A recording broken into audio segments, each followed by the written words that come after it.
Okay, let's unpack this.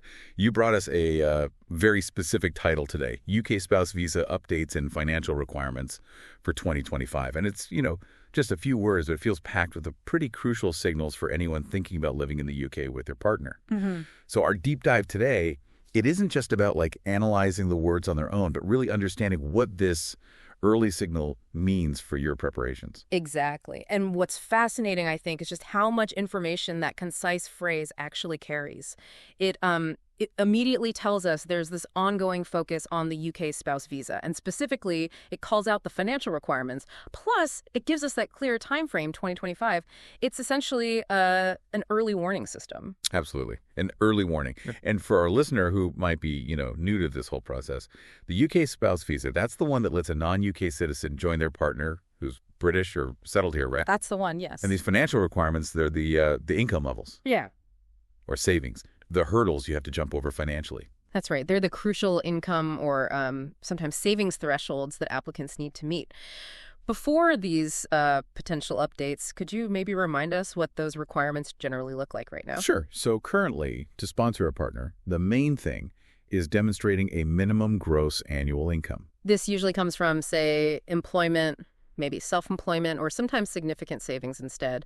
For a lot of people, that benchmark, that number, had been hovering around £18,600 per year. 18,600 pounds. Okay. Yeah, and the sort of underlying idea, the purpose, is to show that the partner coming over and any kids involved can be supported financially without needing to rely on, public funds. It's all about showing you can stand on your own 2 feet, financially speaking. Right. Fiscal independence. Got it.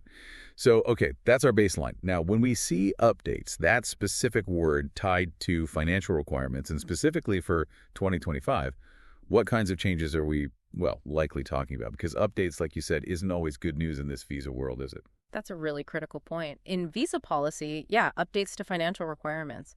Well, they often, though not always, mean an increase in that minimum income threshold we just talked about. Ah, okay. So probably going up. We've certainly seen that pattern before historically. Thresholds get adjusted, maybe for cost of living rises, inflation, or sometimes it's just broader government policy shifts, really trying to ensure families can truly support themselves here.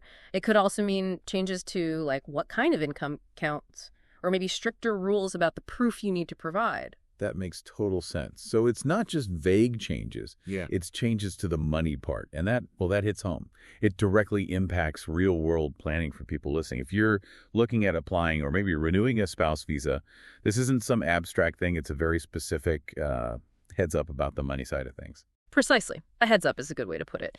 And that 2025 timeframe, well, it might sound a way off, but in visa planning terms, it's really just around the corner. It emphasizes these aren't old notes we're looking at. These are forward-looking directions. It demands people involved start thinking proactively.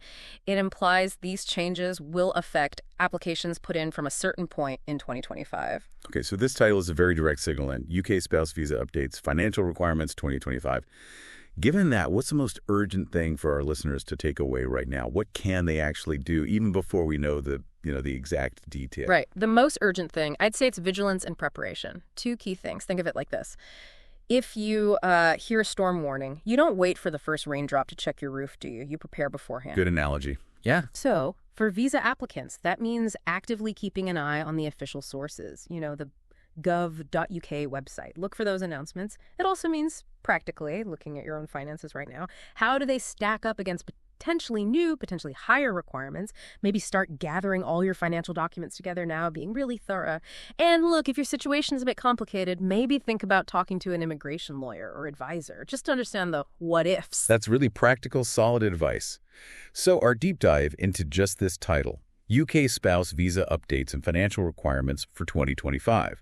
It really shows how just a few words can carry so much weight, signaling pretty big future changes for people navigating the UK visa system. It's a perfect example of how information can signal intent, can't it? It absolutely is. And a crucial point here, I think, is that the specificity mentioning the UK spouse visa exactly and that forward look to 2025, it really demands that proactive thinking, that scenario planning we mentioned. Yeah. Individuals, families, they really can't afford to just sit back and wait for the precise details to be published before they start getting ready. Right. The waiting game could be risky here. Okay, so here's a final thought for you, our listener, to maybe mull over. Consider how these kinds of titles, these brief announcements like UK spouse visa updates and financial requirements for 2025, how they act as really vital early indicators. They sort of prompt you to be vigilant, to start preparing, even when you don't have the full picture yet. It gives you that crucial head start, doesn't it?